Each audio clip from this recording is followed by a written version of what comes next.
আমি মনে করি এটি অত্যন্ত গুরুত্বপূর্ণ একটি সংস্কার।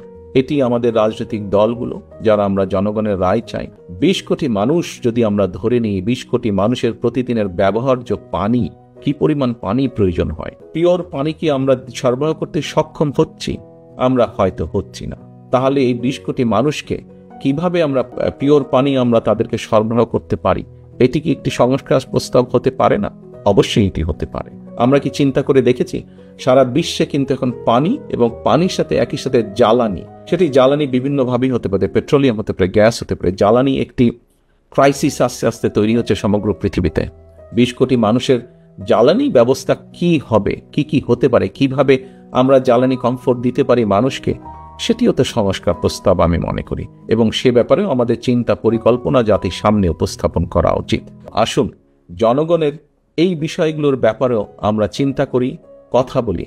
আমাদের এই ব্যাপারেও আমাদের কি সংস্কার আছে সেগুলো আমরা তুলে ধরার চেষ্টা করি।